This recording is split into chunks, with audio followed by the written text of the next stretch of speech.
Attention women's health professionals, the next round of FAMM is just around the corner. Classes start on October 4th. FAMM is the perfect program for busy women's health professionals who want to offer fertility awareness charting support in their practice. FAMM cuts out all the fluff and only focuses on what you need to serve your clients better. Each module, homework assignment, in-class training, and chart review session is there for a reason. Where will you be 9 months from now?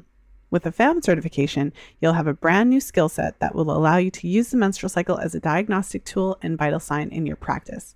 Your confidence in analyzing and interpreting menstrual cycle charts will be at a level you can't even imagine today. And you'll have a brand new offering in your business that will allow you to reach more clients. This knowledge is truly life-changing. Transform your practice in 9 months. You won't regret it. Join us this October in FAMM. Head over to fertilityfriday.com/FAMMlive to apply today. That's fertilityfriday.com/FAMMLIVE. This is the Fertility Friday podcast, episode number 481.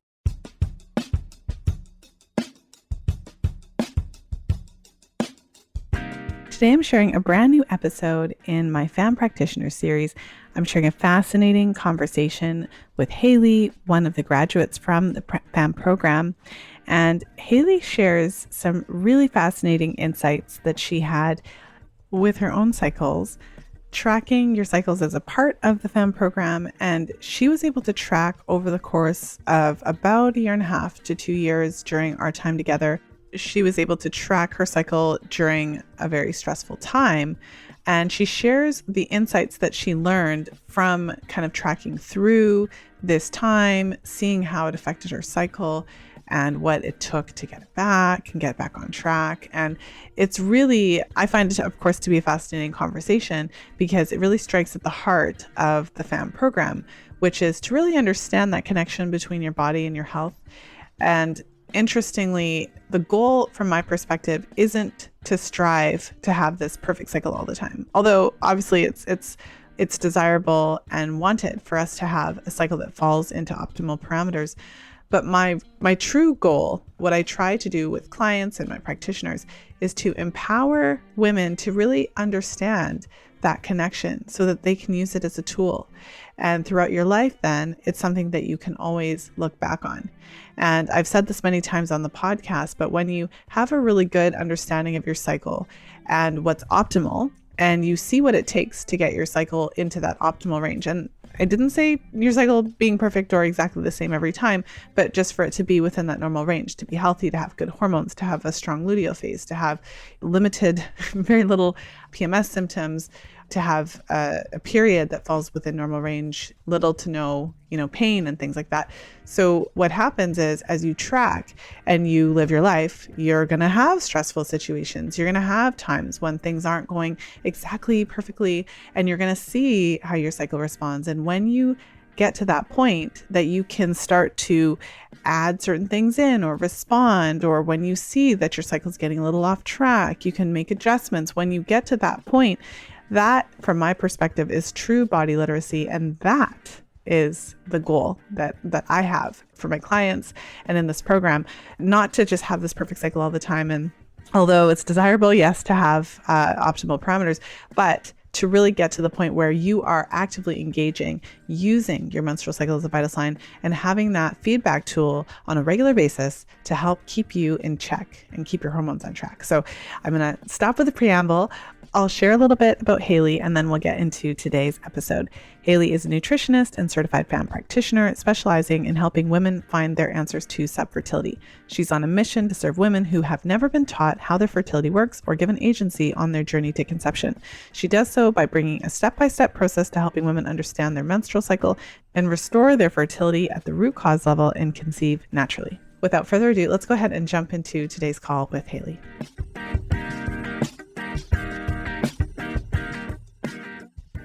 And I'm excited to be here once again with Haley Smith. Haley is a graduate of the FAMM program. And what inspired this interview today was 2 years of just really interesting conversations. I feel like last year in the alumni, you had a lot of breakthroughs. The charting was a central part of that for you. And so I feel like today is going to be a really interesting kind of dive into your personal experience and how it relates to your professional work in this area and all of that. So I'm really excited to get into this with you. So welcome back to the show. Thank you. I'm so excited to be here. It's always so good. Yeah. And it's been a minute since we've talked. So this is also fun. Just selfishly that we get to talk. I agree.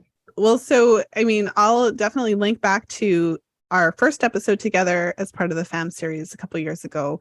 So listeners can kind of go back there to learn a bit more about you. But maybe you can just share with us a little bit about your professional background. And before we started recording, you kind of shared a bit about your history and trajectory, which I think is really foundational and also really important. So I'll let you kind of take it away and kind of give us some insights. Yeah, of course. So I'm originally from Michigan, and I did my undergraduate work there in exercise science. So that was my background. And what inspired that was growing up playing soccer my entire life and running cross country. After my undergraduate work, I moved out west to get my graduate work in nutrition. And then within the 2-year graduate program, I really specialized in women's health. I started off on a wider spectrum, helping women anywhere from menarche to menopause, but then really have narrowed in on fertility. It was within that time frame that I was first introduced to the fertility awareness method. It was like a weekend intensive workshop at the school I was going to.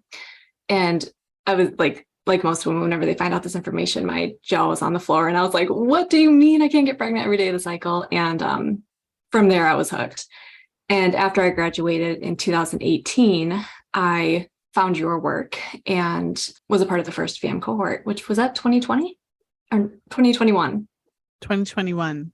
2021. Okay. Yep. So went through that program, spent a couple of years with you.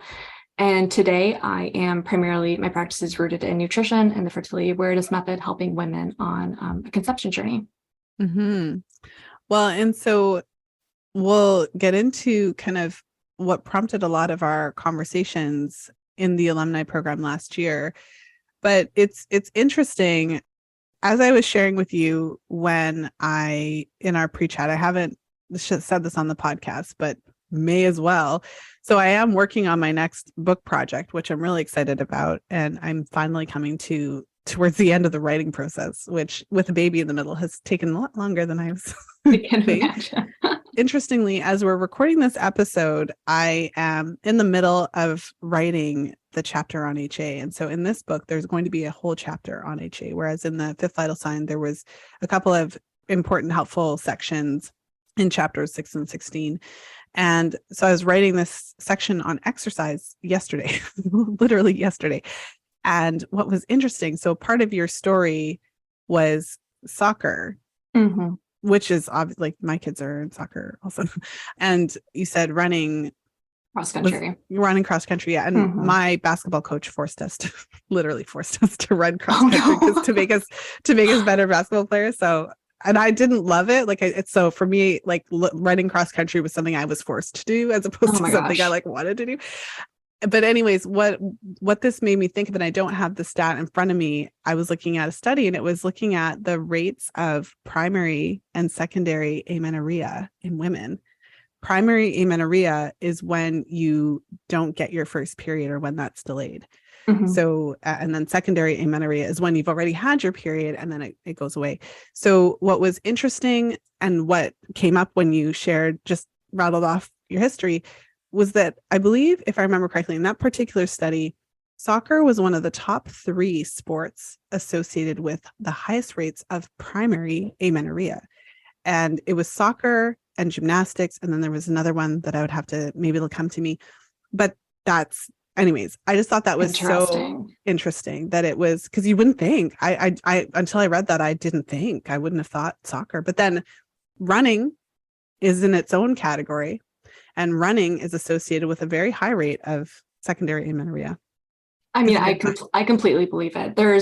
I heard something along the way of how many miles you run in a soccer game, and it's more than you think. Yeah. I think it's like 8 miles, maybe. Yeah. I mean, depending on the position, of course, but me personally, I was a midfielder. So for those who know soccer, you literally run from one end of the field to the other for 90 minutes. And for me personally, soccer was my first love. It was my first priority. So cross country was in addition to that. So during the fall seasons of high school, I was doing both. I was running cross country. I remember I would like cross the finish line of a race and get in the car and drive and play a 90-minute soccer game. And I was a midfielder because I was good at running. So, my coaches loved that. They loved the endurance I had. So they utilized it, and I was insane, absolutely insane. And when did you get your first period? I got my very first period in 8th grade. So I'm not sure. That sounds average. That. Yeah. Eighth grade it was is average. probably, I always try to do 8+5, like that's 12. Oh, there you go. Yeah. So something like that, around 12-ish. So that's not a problem at all. Were your cycles regular? Sorry, we're doing this, but I'm curious now.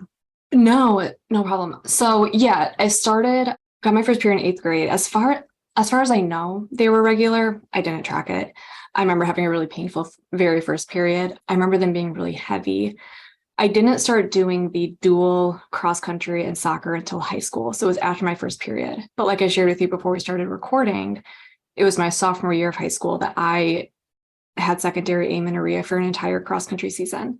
As soon as cross country stopped, it was like a month later, I got my period again. So that was my first experience of amenorrhea that was induced by exercise. It's interesting. Yeah. I mean, those questions that plays into when you were starting soccer. I don't remember how old you are, but so I'm 40 now.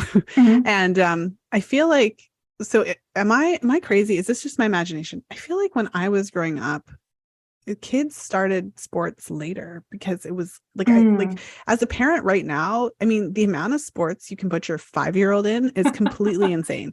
I mean, there's like basketball camps and soccer. I remember I put my eldest son in like basketball camp because I'm like, I played basketball. So I'm like, right. So he hated it. Oh no. He's not saying anyway. Anyways, so I put him, but like I remember going there with 5-year-olds and thinking like some of them were really good, and I'm like, how? Anyways, so my point is that I feel like because when I'm asking you when you had your first period, like this didn't become an issue for you until high school, because that's when you had the soccer plus the cross country, which I mean, now it's like, well, wow, of course, that makes perfect sense. Right. But anyways, it was just a thought of mine because I feel like a lot of younger women are already fully in soccer by the time they're even 10 or 11, playing at a competitive level. Yeah. And no one would really, we're just not versed in this conversation to even start to think about what kind of nutritional support we would have to give somebody at that level, because they're just a kid, right? Like you're not really thinking about that. It's a good question. And I don't know exactly how old I was when I started playing. I mean, I started playing very, very young. I don't know if it was as young as 5, but I was definitely playing by the time I was in elementary school. So I don't think that sophomore year of high school, I don't think it was an isolated incident. Like I do think there was the lead up to it, because I was playing competitively by the time I was in middle school for sure. So similar to my experience this past year, I think that sophomore year, it put me over the edge and I went to an amenorrheic state. But yeah, I mean, you're right. It's insane. Like social media is insane. And you see kids at such a young age, like parents are showing off them starting to lift and how much muscle they have. Like it's crazy. Well, and for the record, right? Like this is not a like anti-sport podcast. So plenty of girls and women do sports and don't lose their periods. But I think that the point of this conversation today is to kind of allude to how it can affect you, and to ask some of those questions of at what point could it become problematic, and what should we be looking at here? And like, even for anyone who's listening who might have like a daughter or a niece or, those kind of things, it's not without consequence. So for example, you lost your period, like you said, in high school for that period of time when you added in the extra exercise, which is so interesting. For women who lose their period for long stretches of time, I mean, that's the years when you're building your bone mass. And so the female athlete triad is the word for this combination of not eating enough, exercising a whole lot, and then getting osteoporosis. Like literally, they've adjusted the definition to kind of like low bone density. But I mean, these are the implications. So it's not without consequence for us to be considering these. Like who wants osteoporosis? Like not exactly. Me. And I think, it's worth mentioning that this absolutely, like you said, we're not anti-exercise here, but it's also being coupled with this culture and society that praises under eating and being really, really thin. So this whole other component of is like, sure, do the sports, do the exercise, but you have to be eating accordingly. So I think that's where a lot of danger comes into play of like, we're praising over exercise and we're praising under eating. And those two are such a mismatch for fertility, among other things. But for the purpose of this conversation, speaking about fertility, like it's such a dangerous combination.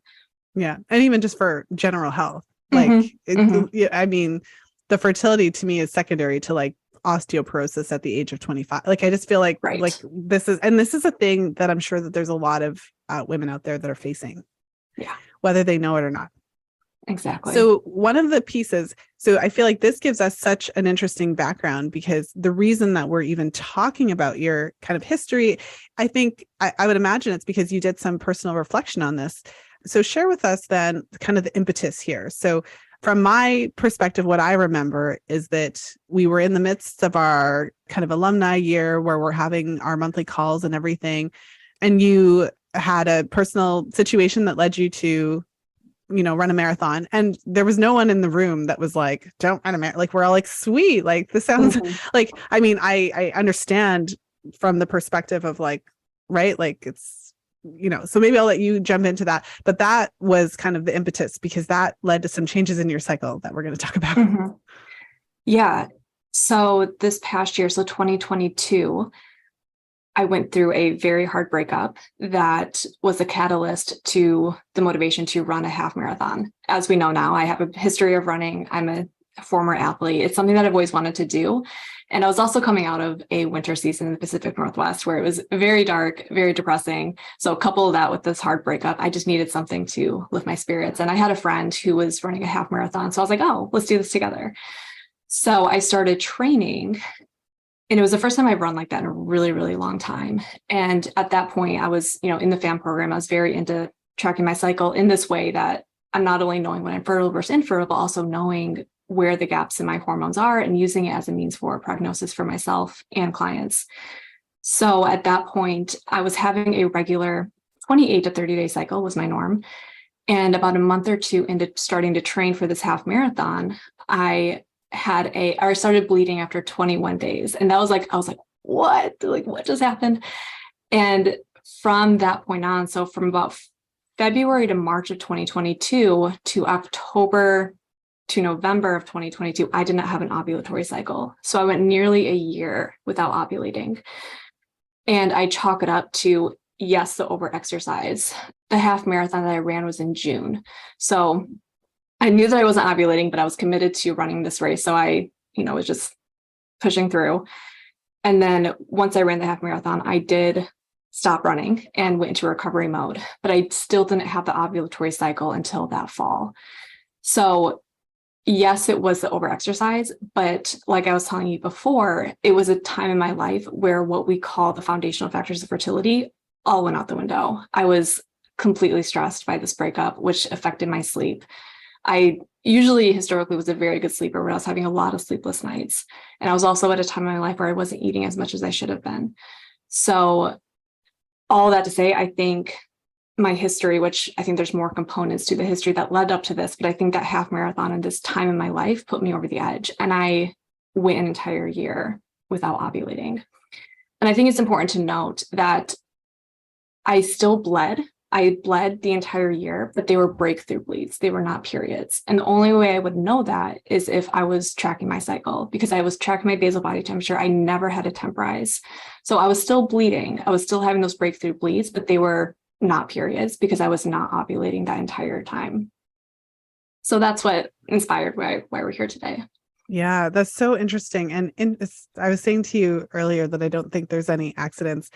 Before I jumped on the call with you, I had a call with the current FAMM ladies, and I did a separate training for anovulatory bleeding. So oh my gosh. I know, right? It's just like everything's just aligning, very aligned today.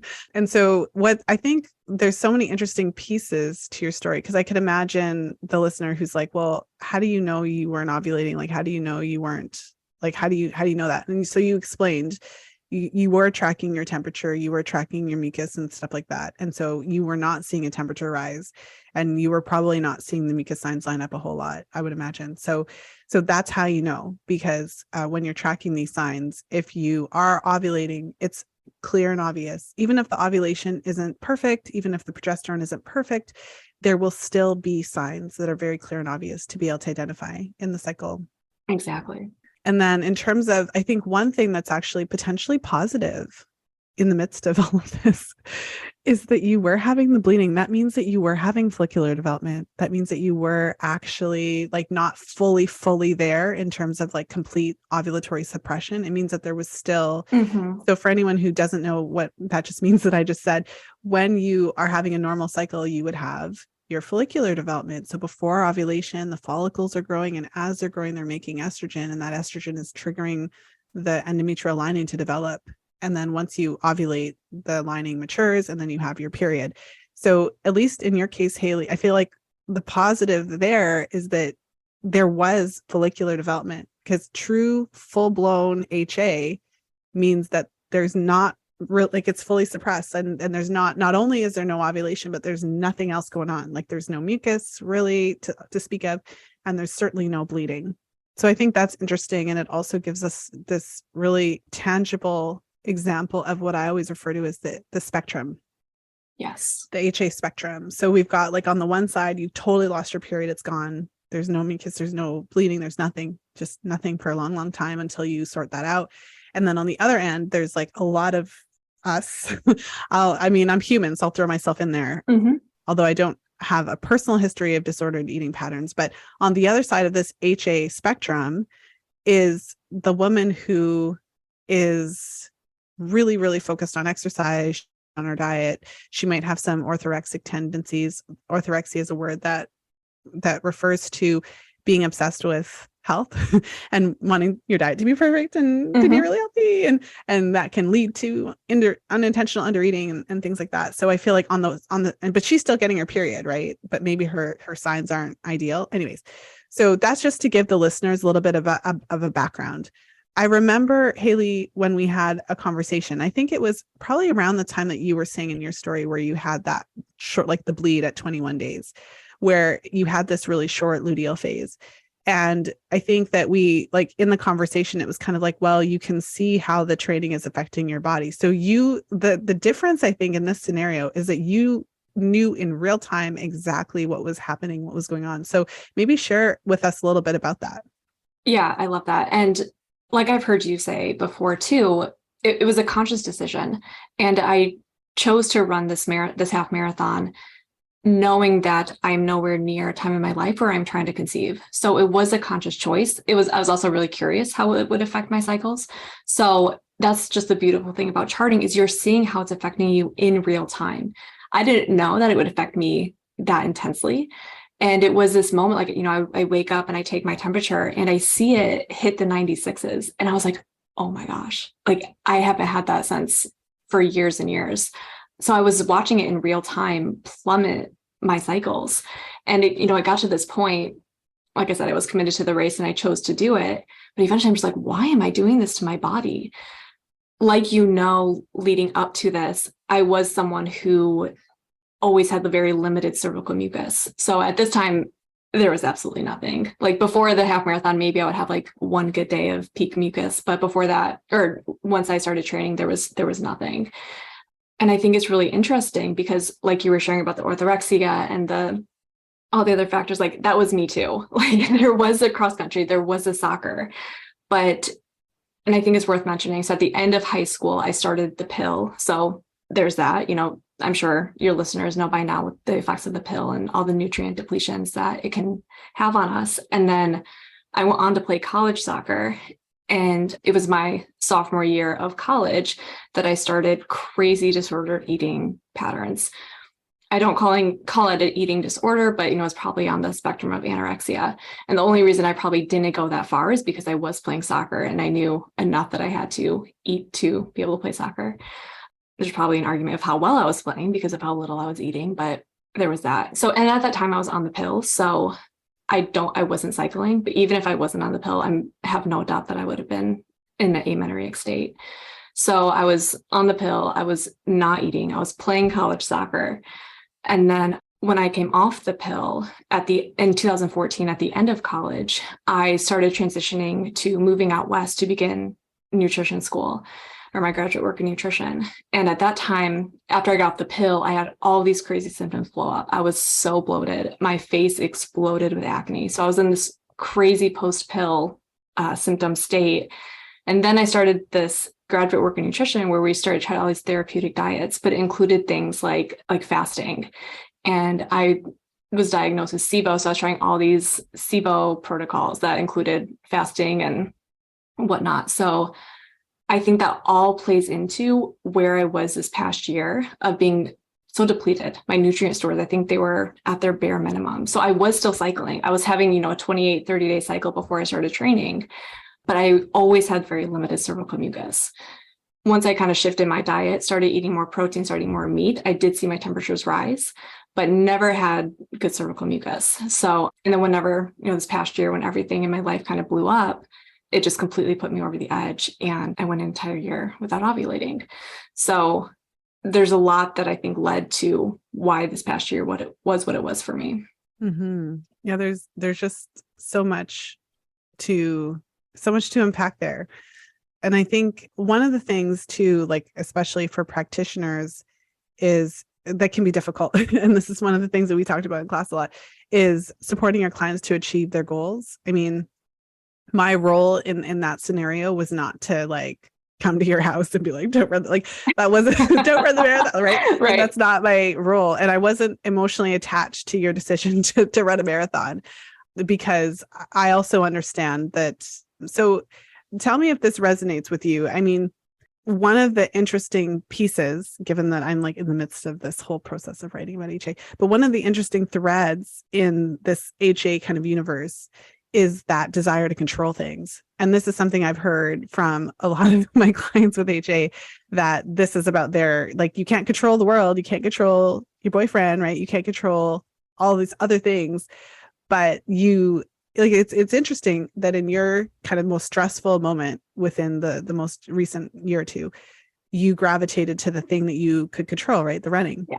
So I think that that's just an interesting piece of it. And I'm sure that any of the listeners who've kind of struggled with this, like, that's something you can control. It's something you do. It's something you can decide how much you're going to do. You can control your schedule, right?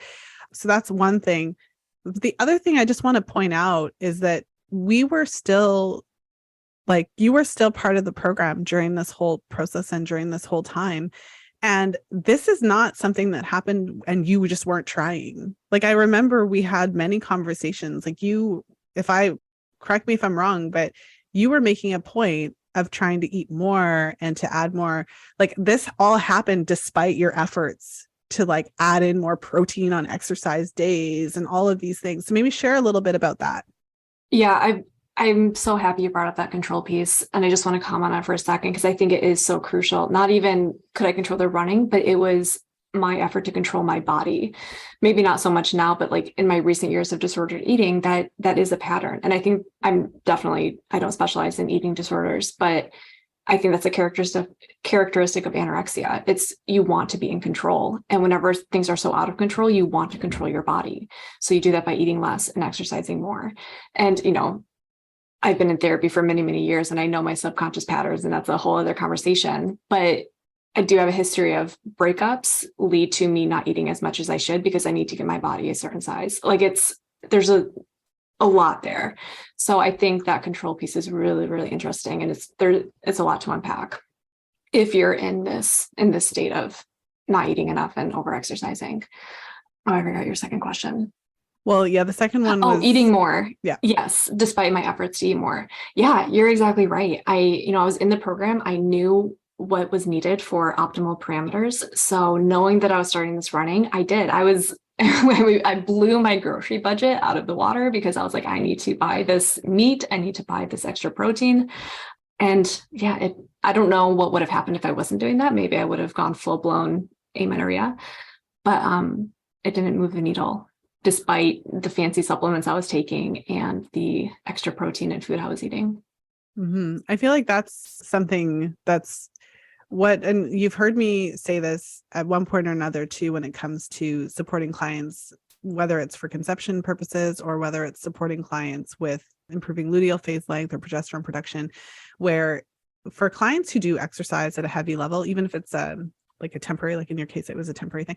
When you have someone who's exercising at a really high level, regardless of whether they consider themselves an athlete. So I would say that your marathon prep was athlete level, right? And I feel like Absolutely. you would agree with that. But I've worked with plenty of clients who are working out, 4 to 5 times a week or running almost a similar amount to you for the marathon prep, but not prepping for a marathon, don't identify as a Correct. athlete, but still working out at this level.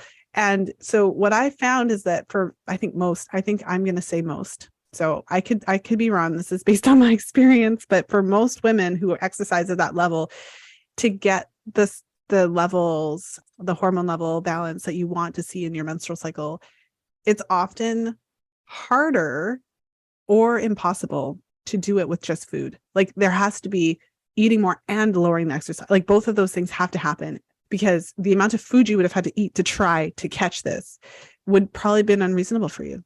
Yeah. Yeah, exactly. And like we were saying at the beginning of the conversation, there's two pieces of this, of the mental piece of we live in a society where undereating is praised. And I don't think most women understand how much a normal amount of food is, or to support your body or to even just maintain. It's probably a lot more than you think it is.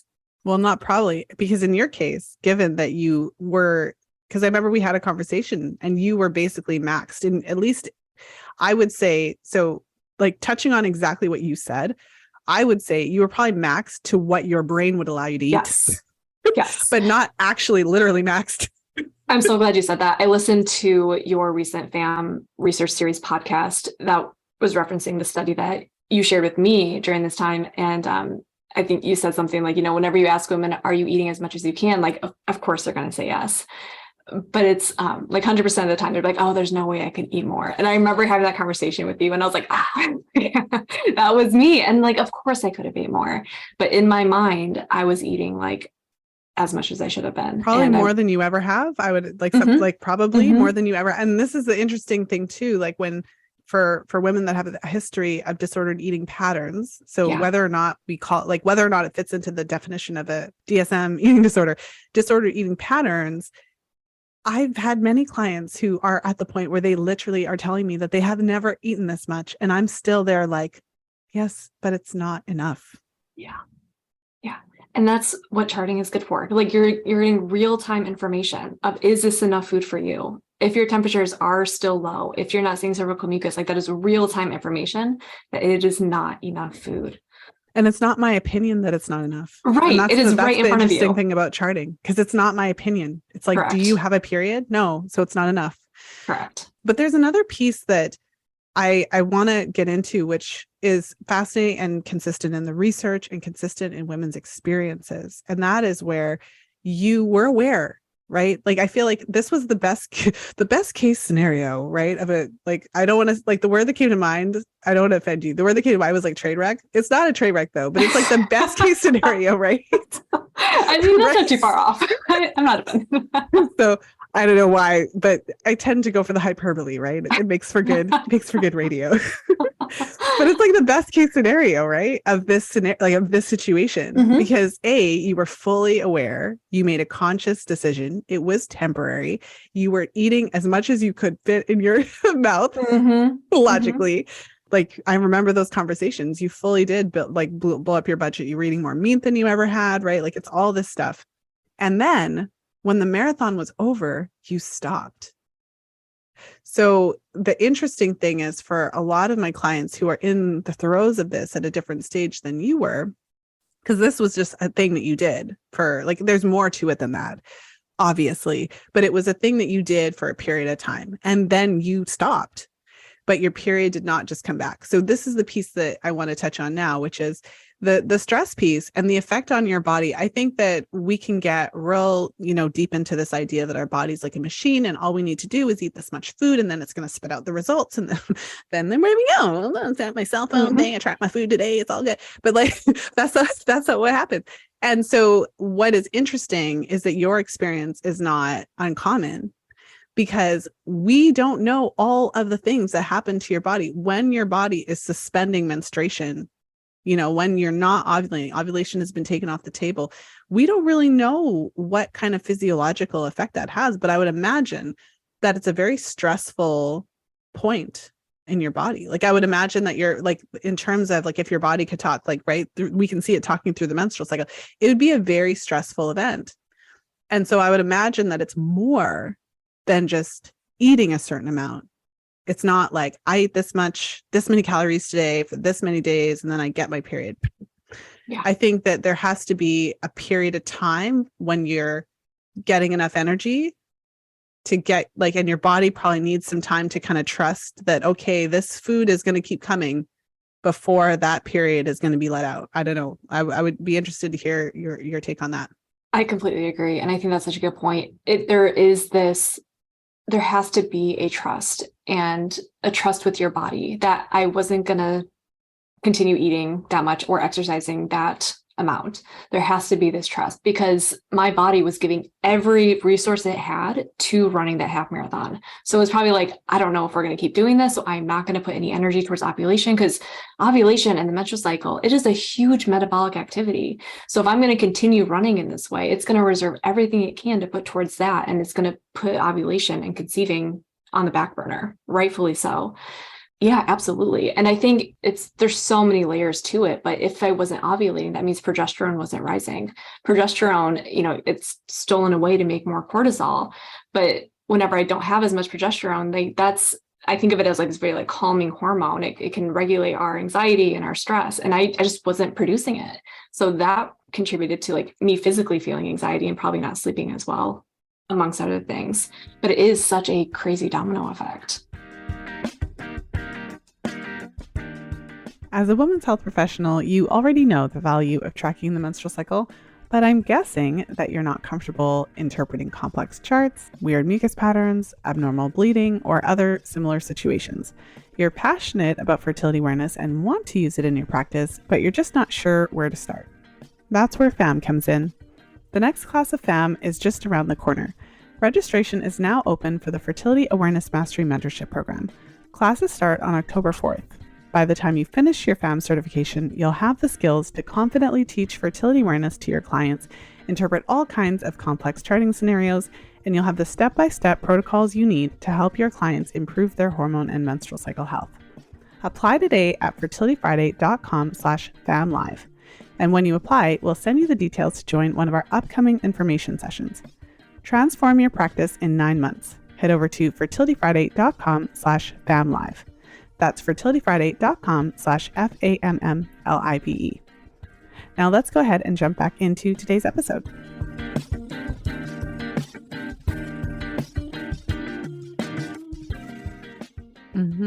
Yeah, that's a really interesting point as well, because in the research, HA is discussed as they call it a hypoestrogenic condition, as if progesterone just doesn't exist. And as if when you're not ovulating, you're not making progesterone also. So it's bizarre that they just skip that part. And I know Dr. Jerry Lynn Pryor talks about that a lot, because she talks about the link between progesterone and bone health. And she wrote a recent paper that came out in 2020 where she's fully calling out the researchers of like, why aren't you talking about progesterone? Like, you're not talking about the role of progesterone. So I think that that's an interesting point, because the research also shows that women who are in this state, this HA kind of spectrum state of amenorrhea, that whole situation, they respond differently to stress, tend to have higher levels of cortisol. Even the exercise research was showing that, a lot of people say like, oh, I exercise to relieve stress. For women who are in this state of under eating and over exercising, the exercise caused their anxiety and their stress to rise. Oh, interesting. I believe it. It makes a lot of sense. It's never enough, because it's addictive, because it's like, I need to do more because I ate this thing and I need to. So it's all just so fascinating and lines up with your experience. Yeah.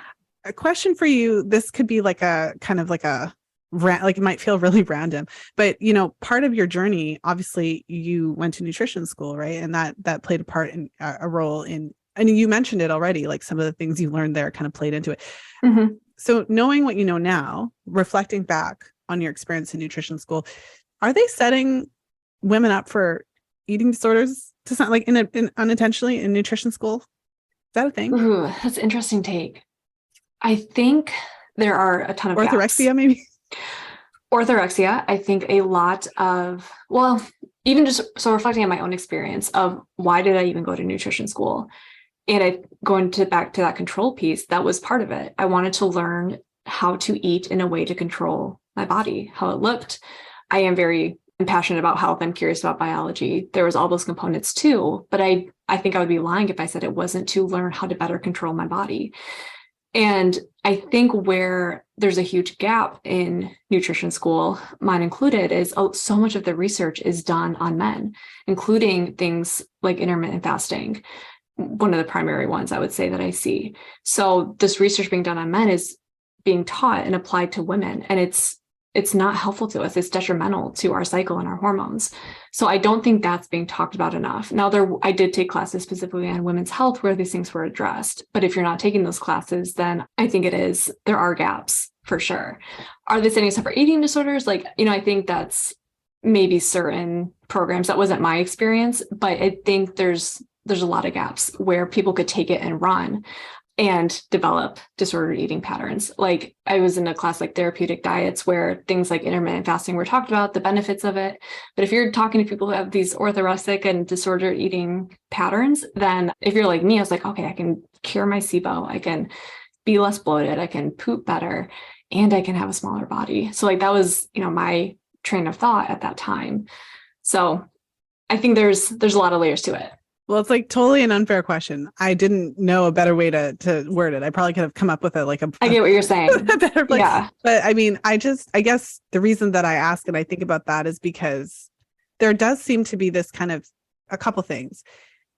One of the things that I didn't realize, because I'm not a nutritionist, is that a lot of nutritionists, so not for all, but a good percentage of nutritionists, and again, correct me if I'm wrong, a good percentage of nutritionists, a large portion of their work is to support people with weight loss.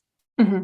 And so that's really interesting because in my work, the weight loss conversation is not a primary or even secondary or even tertiary part of the work. It obviously could be relevant. There are situations when an individual may have to look at that option for fertility, if there's an issue there, if there's a metabolic issue there, etc. But for the most part, with me looking at the menstrual cycle, the cycle is what determines what I'm doing. And the weight part of it is not a part of my work. The weight conversation, I have yet to have a conversation with a client that starts with, and you need to lose weight. That's just not a thing that has ever happened. So I guess the context for that question is when I personally think about that and reflect on that and think that all nutritionists are trained to help people with weight loss. Yeah. You already are trained to sort this out for yourself if that's a thing that you were wanting to do. More so than more so than someone who didn't go through nutrition school. Mm-hmm. No, I think you're onto something. And that's why I love charting so much. I actually had 2 people reach out to me in the last 24 hours asking my approach, and they were wondering about health at every size approach. And I was like, their body size doesn't matter to me. I'm going to go off of what their chart tells me. I have clients that others would deem overweight, and you could look at them and be like, oh yeah, you probably need to lose weight, but they have a beautiful chart versus someone who's very thin and society might deem as healthier, but their chart is a mess. So that is what I love about charting is I don't care what size your body is. What is your chart telling us? Yes, there's situations where someone could benefit from losing weight, and we see shorter pre-ovulatory phases, for example, if they're on the PCOS spectrum, but that's not the case for everybody. So weight loss, it's not even at the top of the list of the conversation. And again, everyone's different, but that study that you recently referenced and that we've talked about, they show that being in a calorie deficit, which simply put, that's what's needed for weight loss, that it's going to affect your hormones. That's going to decrease estrogen and progesterone. So weight loss and fertility and preconception, it's a mismatch. Mm-hmm. It's just such an interesting conversation because I think at some point maybe I should, maybe I'll consider having someone on the show to talk about weight loss in a different context, because it's not just I do understand in the general sense that there are obviously times when weight loss is beneficial. We know that being overweight, obese, or morbidly obese comes with a whole line of problems that most of us don't want. So we're not having this conversation in a vacuum. Right. The irony is that a lot of my clients who are on that HA spectrum, who are obsessed with weight loss, for lack of a better word, don't necessarily need to, like, it's not because they're overweight that they want to lose weight. So we're talking about different things here, right? Like what the average person who's on the spectrum, who's trying to maintain, because sometimes it's about losing weight, sometimes it's about maintaining a specific body size. And those individuals are often not even close to what you would term overweight whatsoever, and likely just don't even need to be doing this from a health standpoint. You know, they want to do it for their own personal reasons, but not objectively because they need to lose weight. Exactly. I mean, yes, like, of course, these are not blanket statements. Of course, we're talking about a spectrum. It's going to be individualistic for every single person. But I think we have to start bringing a conversation that you might need to gain weight if you are on the HA spectrum, not even maintain. You may need to be in a euphoric state and gain weight to get your cycle back. And that needs to start being more of the conversation. Well, I remember we had a very brief conversation around that. And I think it was me just asking some questions to gain a better understanding, you know, like, did your weight change, know, following the marathon and those kinds of things.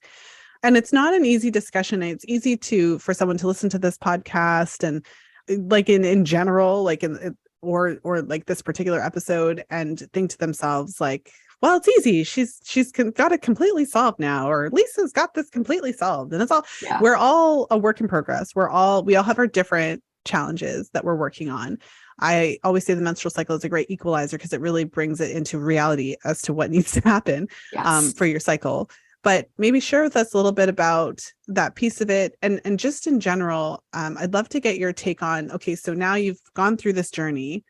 You went through this interesting, fascinating experiment to do it like while charting with all the knowledge that you have, and to see what it took for you to start cycling normally again. I think that really is a fascinating kind of thing to be able to like share with us as well.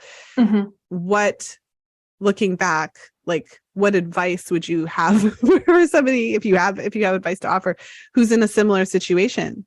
Would you do anything differently if you could go back and do the marathon thing again, right? Like, what are your takeaways? Yeah, great question. I remember that conversation in our class together, and I think you asked me, are you willing to gain weight?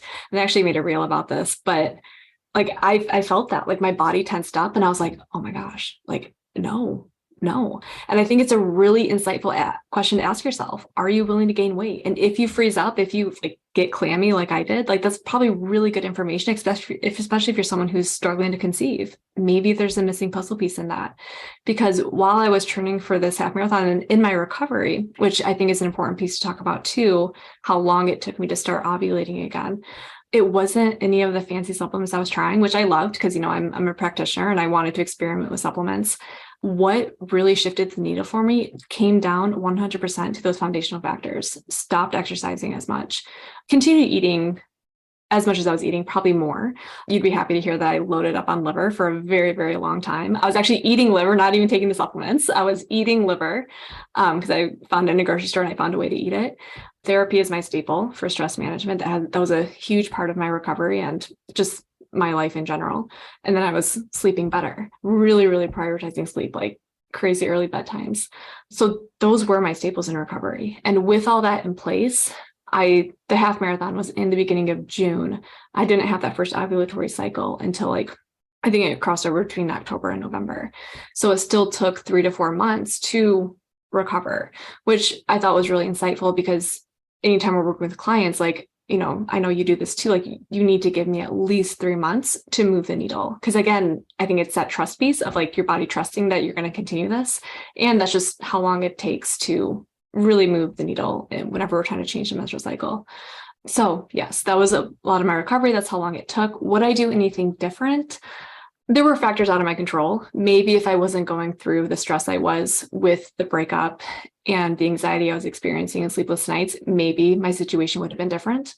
At the end of the day, I enjoyed the half marathon. It was a beautiful experience. It was a trail run. So I'm in Oregon and it was an amazing forest. So it was something I enjoyed.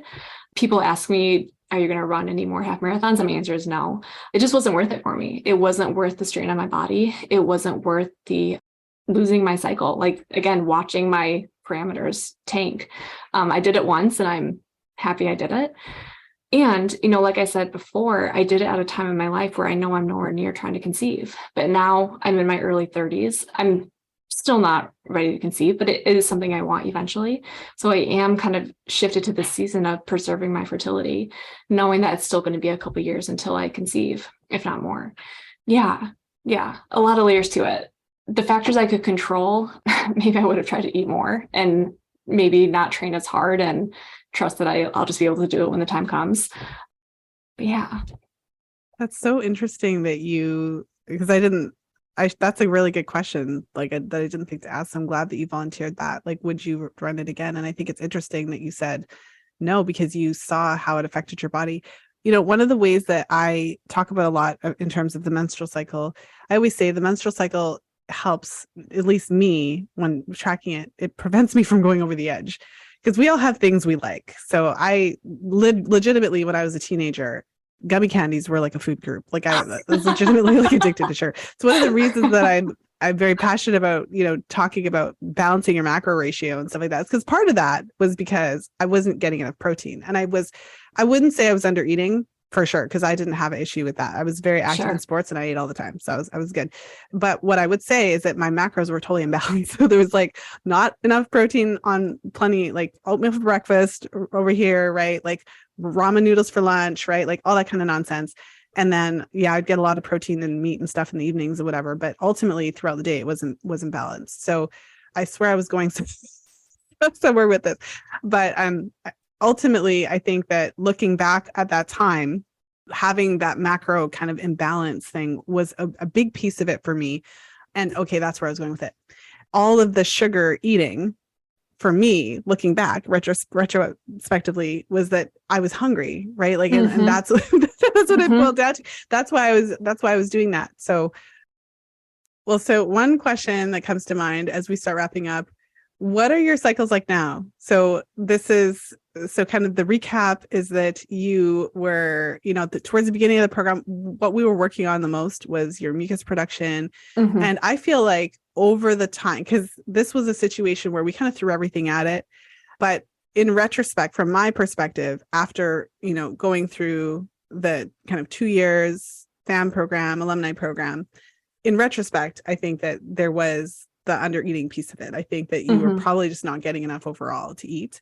And I feel like we had picked up on that, but I was kind of I'm not even though you might think that in programs, I'm sitting there with like a ruler or something and telling people what to do. I'm more of a nudger. Yeah. I feel like I'm a firm nudger, but I'm still a nudger. And at the end of the day, I respect where my clients are at, or at least I do my best to do so. So share with us what's happening now in your cycle. I feel like this is such a fun opportunity to come full circle. Yeah. Yeah, especially because it's been exactly a year. I mean, we're recording this at the end of March, which is probably when I was having my first anovulatory cycle. So it is really interesting to reflect on. Yeah, to your piece of a pattern of under eating, because of my history with disordered eating, I was never someone who religiously tracked my food. But even if I was eating enough, one of the first things I saw that moved the needle for me before the half marathon was the protein piece. When I started tracking, I was always having really low temperatures. And that was the first thing that was cool to see shift the needle, was when I started adding in protein, specifically animal source protein, was the first thing that raised my temperatures. So to even continue to be eating that amount of animal protein, but then when I started training and running, to see those temperatures drop, like that was really insightful. So post marathon and recovery, what I'm most excited about is, like we've alluded to, I have a history of just like really low cervical mucus production. I remember it was always a thing for you of like, help me increase it. How do I get more? Because like all of the other girls in the program, like they were having these like beautiful charts with like 3 to 5 days of like abundant cervical mucus. And I was like lucky if I was maybe seeing like a 10 CK one time. And it just makes tracking more fun too. Like I wanted to see cervical mucus. Now I am getting a regular, I would say 3 to 4 days of cervical mucus, which is amazing for me. So more cervical mucus than I've ever had since I've been tracking. Temperatures are strong again. They're 97.4 and above post ovulation, and I'm hitting about the 98s after ovulation. And they're back to being about 28 to 30 days. So strong parameters all around, minimal pain, a good flow. So yeah, it's really exciting to see how how I've recovered and to see them be stronger than before this whole mess started. Well, congratulations. Thank you. I feel like this is great because I know that's what you were working on.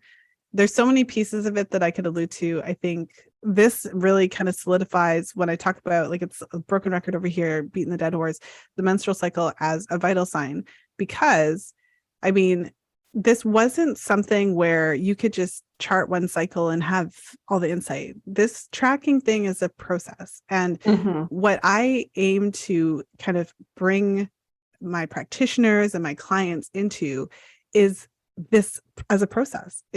As a process. And it's as you track and as you see when you do your experiments. So everyone isn't going to go run a half marathon, but whatever experiments you do, you start to actually see, and then you get into relationship with your body. And you eventually, the goal is to find your personal sweet spot, which is not going to be the same as everybody else's. Yeah. You have to kind of try different things to figure out, where does my body feel good?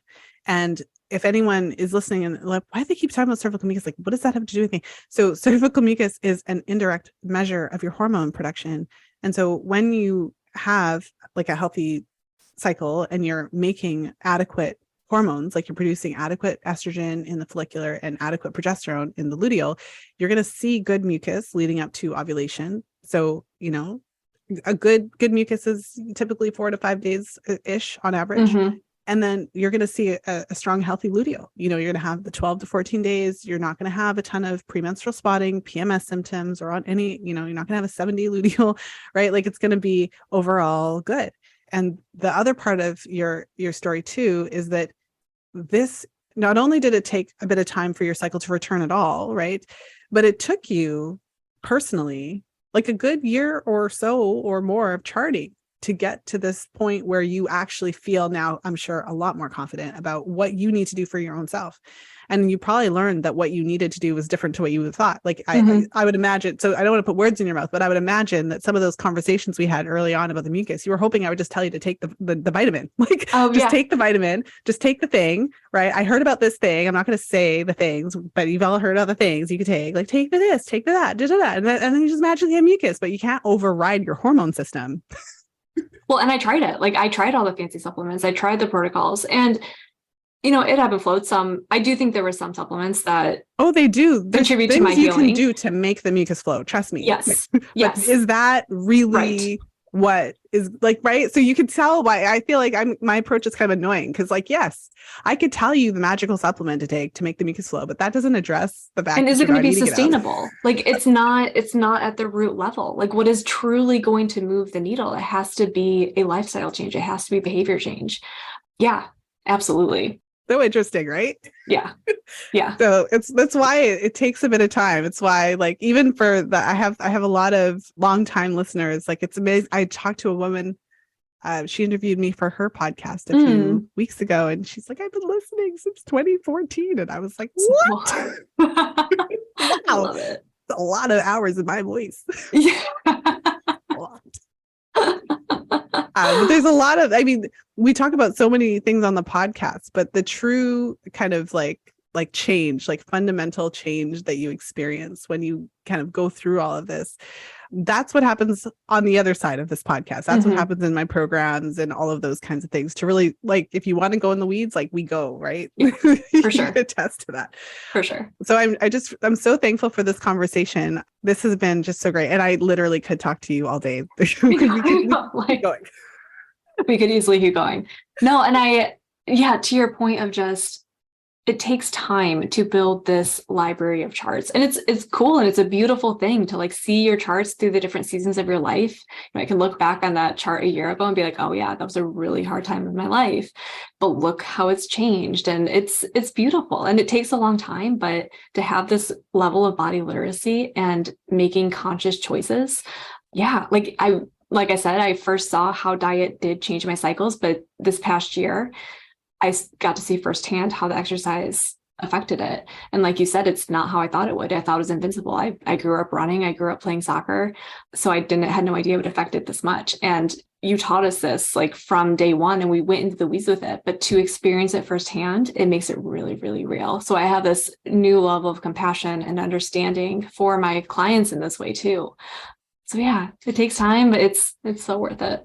Oh, well, thank you so much for I'm honestly Thank like you. pulling myself back because I could like I have another like 45 minutes in me, but I'm gonna like Well, let's do part two. I'd love to come back. Yeah, for sure. Because this, I mean, I'm positive this conversation is just going to be fascinating to so many women because it really is hard to put it into words, right? Until you experience the transformative nature of it. I mean, it's not even, it's not like we're not exaggerating. Like and everyone doesn't have like this earth-shattering profound experience, but most clients do once they've charted for long enough to actually see how much you can personally, like how much your actions, your lifestyle pieces, like how much that actually impacts it. So it's like that's like, you don't have to take our word for it. Like if you're charting or you can start charting, like see it for yourself. Like your chart will not lie. It is literally in your face on a day-to-day basis. So, and then one last thing. Yeah. Right.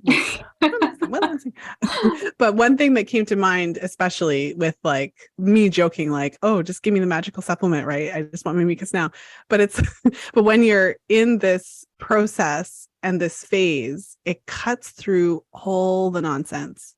Like this is the hard thing to put across on a podcast, but like we deal with all these different topics and everything. But when you're hearing in that male influencer space, like intermittent fast and like eat one meal a day, right? Like if you follow these real hardcore male influencers, right? Like, and there are people who can significantly benefit from that. It's not to say that, but the average woman of normal weight, range, give it a try, but chart and see what happens. And that's what I will always love about. That's what I always go back to, because we can have all of our ideas, our notions, we can read stuff, you can read books, you can read this and that, we can have all these conversations. But what really matters from my perspective is what's actually happening in that chart. So we can this will be the wrap up. This is we're actually doing it, because I could just keep going. So Haley, let us know where we can go. Tell us what you're up to, website, Instagram handle, what you're working on, all the things. Yeah, thank you. So my private practice, where I have put all of this education and real life experience into play, is Innate Rhythm. My website is innaterhythm.com. And I'm really excited because in the next month, so by the time this podcast is released, I will have a free master course for people to come and be a part of, where I really walk through the foundational factors that we've talked about: sleep, exercise, stress management, and exercise, and nutrition. I think I missed that one. So I put it into a fertility blueprint that you will have access to, and then just walk through my step-by-step process of finding the missing answers as to why you're not conceiving. And then a lot of what we talked about in this podcast of how can we move that layer move the needle at that foundational level. So if you go to my website or if you go to my Instagram, those will probably be the two best places to find it. My Instagram is haleysmith.fa. All right. Well, I'll make sure to link to the show notes, all the places, if you're listening on the go. And thank you so much for being here. This has just been such a fun conversation. Oh my gosh, I've enjoyed every second. Thank you. Thank you for listening. If you enjoyed today's show, please share it with a friend. You'll find the show notes page for today's episode over at fertilityfriday.com/481. I hope that you enjoyed today's episode with Haley. Obviously, I was thrilled to have this opportunity to nerd out about the cycle and to really get into it and to witness her process.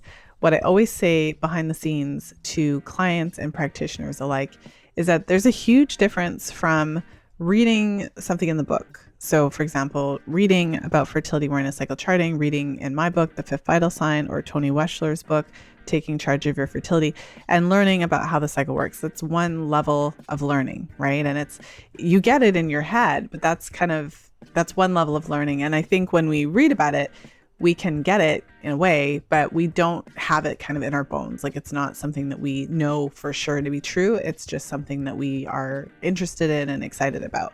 Then there's the second level, which is to start charting and to start to see these changes. And I think that is an important phase that you can't teach. You can't just read a book and actually have the experience. So having the experience of charting and actually witnessing even just the basic, you witness ovulation and then you witness the changes that come there. You start to understand how cervical mucus precedes ovulation, and you see the ovulation happen and the change in mucus. You see the change in temperature if you're checking cervical position. So when you actually experience that, that's a second level. That's deeper.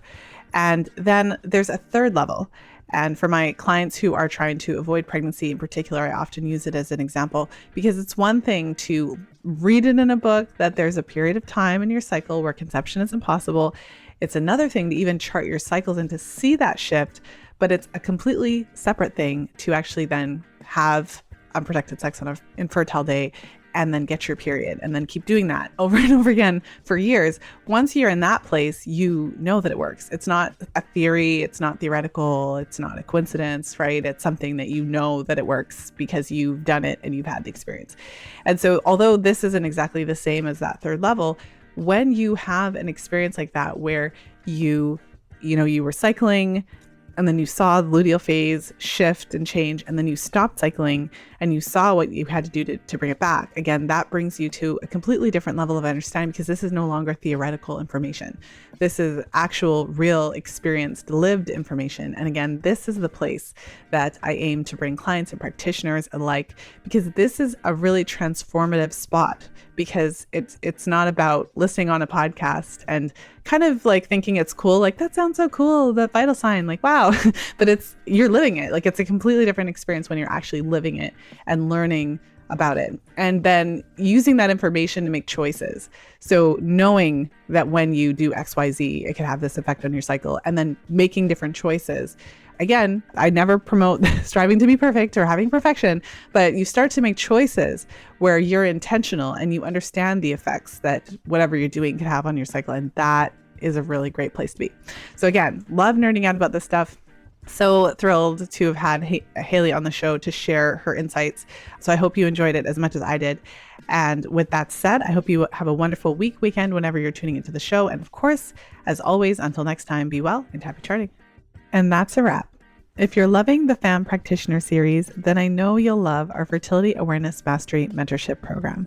It's a 9-month immersive experience that will completely transform the way you work with clients, allowing you to not only teach fertility awareness to your clients, but to use the menstrual cycle as a vital sign and diagnostic tool in your women's health practice.